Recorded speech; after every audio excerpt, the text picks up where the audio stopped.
Well, thank you for the step up. Some of our most successful leaders have, of course, been the smallest. Conference, good afternoon. Britain has always been a bold and confident nation. We are unafraid to stand up for what we believe in. And in our history, we've helped to end the slave trade, defeat dictators, and champion democracy around the world. And today, we are leading the fight to end poverty, eradicate disease, and help refugees survive brutal conflicts. Influence is about knowing what you believe in, having the confidence to project British values internationally, looking outwards, not inwards, and utilising our unique history and our position as a force for good, using British values to shape a better world and create hope and optimism for the future. When people across the globe see UK aid supplies arriving in their village or refugee camp, proudly marked with the Union flag, they know that Britain is on their side. Our heroic armed forces and aid experts are serving around the world, from Nigeria to Afghanistan, South Sudan, and the hurricane relief efforts across the Caribbean. They are providing the badge of hope to millions, shaping a better and a safer world. Each and every one of them deserves our thanks.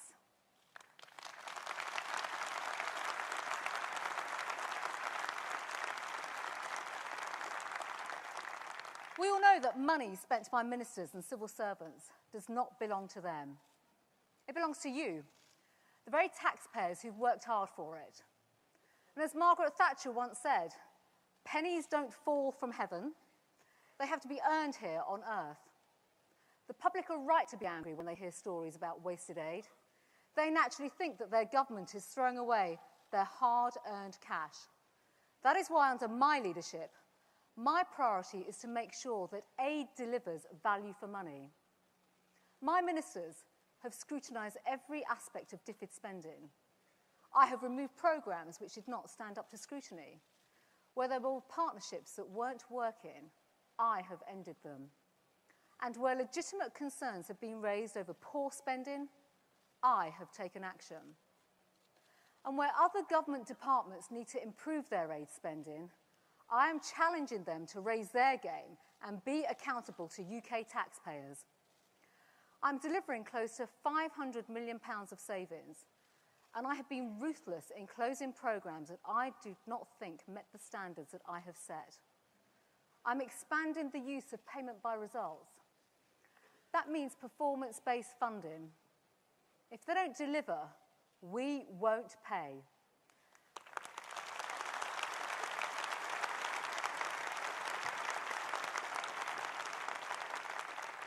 And I'm taking back control of our spending and our decision-making, making sure that we use British values to bring hope and optimism to millions across the world.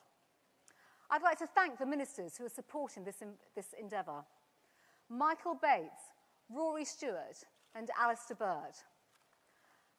I also want to pay tribute to James Wharton, my former Africa minister, who until the general election helped to drive essential change across DFID. He was an outstanding minister, and I know that he will be back in frontline politics again.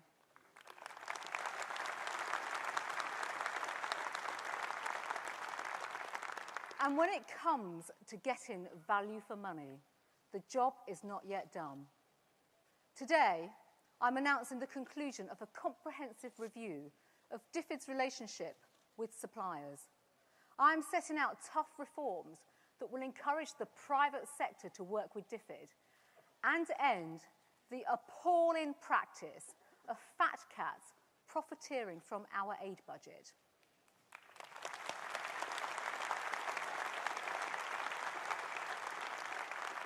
I'm introducing a tough code of conduct with legally enforceable sanctions for non-compliance to root out unethical behaviour. I'm taking the toughest approach in Whitehall to crack down on contract costs. I'm cutting red tape and simplifying the bidding process to help small British firms win with DFID, and create jobs up and down the United Kingdom. On my watch, I will end the crony market where a handful of suppliers would win contract after contract, which blocked innovation and stifled competition.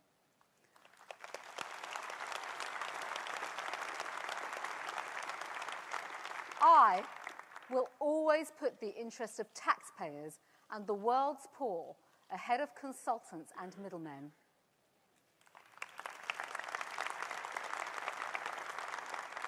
I'm leading global efforts to reform the way the whole world does development and aid.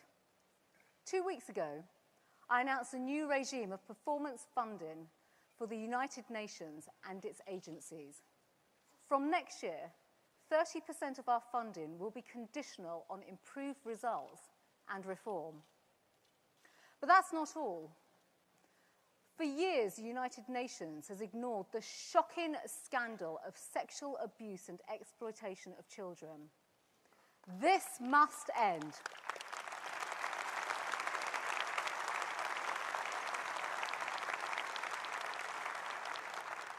I have told them that all future funding is subject to them implementing the highest possible standards of child protection, investigating all allegations, and securing prosecutions of those responsible for those crimes.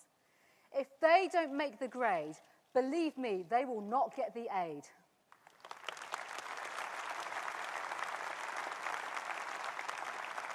And I will continue to challenge the aid system to ensure that international rules remain relevant to our changing world. As Hurricane Irma graphically demonstrated, they need to be flexible so that aid gets to the right place at the right time. That equally applies to British citizens in our British territories. In today's world of new threats and extremist ideologies, and I'm not just talking about Mr. Corbyn, we must be bold and unapologetic for standing up for our values. Conservatives do not talk Britain down. We are the party that raises horizons, transforms lives, and secures a better future. We know that trade, investment, and free markets provide the route out of poverty. And as we look to support prosperity in developing countries and growth in the UK, Brexit is the opportunity to secure our place in the world. Britain can reassert itself as a global beacon for free trade, free enterprise, and free markets. Earlier this year, I launched DFID's first ever economic development strategy and set out a vision for how the private sector can boost jobs, growth, and development. Now, my objective is clear. I'm not here to endlessly hand out money. I will help people and countries to stand on their own 2 feet. Like Mary in Ethiopia, who now works full-time in the new industrial zone in Hawassa. Thanks to DFID, she can now provide for her family. And also millions of girls around the world who are now able to go to school. And the job of everyone working in development must be to end aid dependency. We're offering a hand up, not a handout. And that is why I'm working with colleagues across government to promote economic development. In Nigeria, we're working to create real jobs and tackle the scourge of modern-day slavery. Our Trade Department is creating new trading links in some of the poorest countries in the world. I want the countries who receive aid today to be our trading partners of the future. And we made a clear commitment on aid in our manifesto, and we will honour it.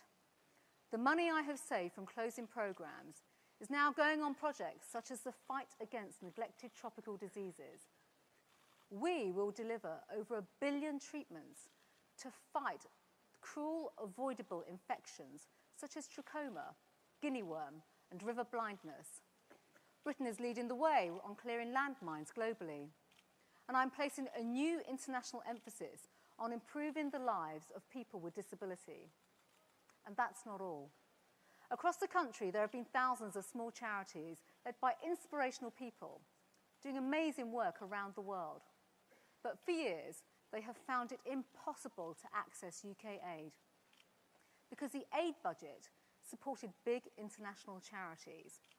That is why I'm opening up the aid budget to the best of British charities up and down the country, using British values and expertise to shape a better world.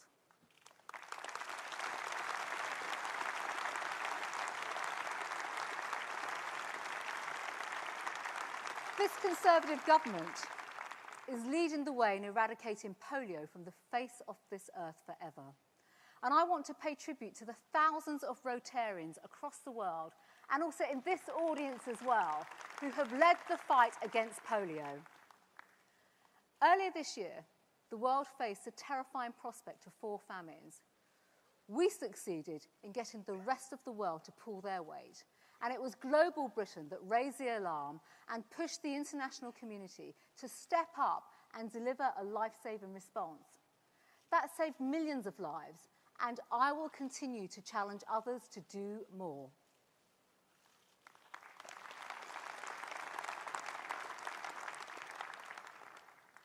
Compare that with Labour's approach to the world. Last week at their conference, Mr. Corbyn failed to condemn North Korea for abusing human rights and flouting international rules by launching missiles. He failed to condemn Venezuela, where the regime that he has held up as a beacon for others to follow is viciously stamping out all opposition. He failed to condemn the terror his friends in Hamas have unleashed upon the Israeli people. And not once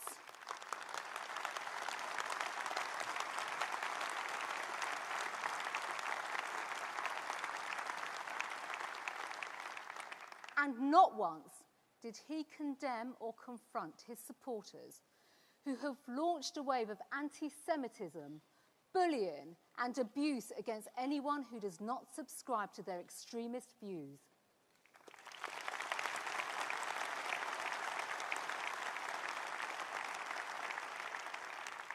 And as he stood in Brighton, of all places, he once again failed to apologise for standing side by side with the IRA terrorists who brutally murdered and maimed.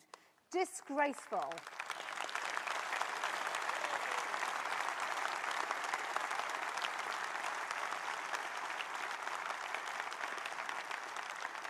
Our approach is different from Labour because our values are different from Labour's.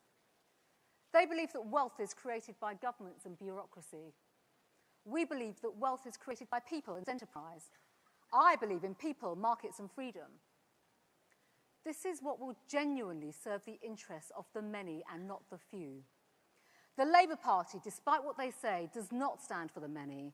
It stands for the vested, narrow interests of the few, the dogmatic few, exploiting the hopes and fears of young people, only to go on and lie to them, celebrating the state-sponsored theft of property held by private citizens. And when it comes to international relations, they have just one principle: to turn a blind eye and refuse to speak out as their socialist friends and comrades unleash violence and repression against people and communities. Shame on them, shame on the Labour Party, and shame on their vile brand of socialism.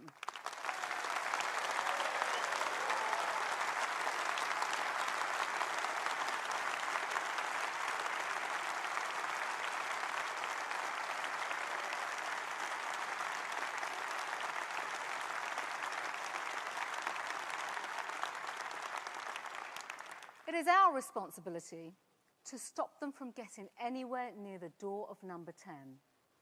They are not fit to represent Britain or the British people. That is why what you do is so important. And from me, and from all my colleagues in Cabinet and Parliament, I want to say a huge thank you, because it's your hard work and campaigning that made all the difference. You have delivered us the highest Conservative vote for many years, some 13.6 million people who backed us at the ballot box. So we know what we need to do. We must set out the positive case for Conservative values across all areas of policy. Explain why our ideas will create the society that we all want to see and live in, not just for us, for our children and for their children. one which is open and tolerant and extends opportunity for all. British Conservative values are my values, and I will use them to shape a better country and a better world for all. Thank you.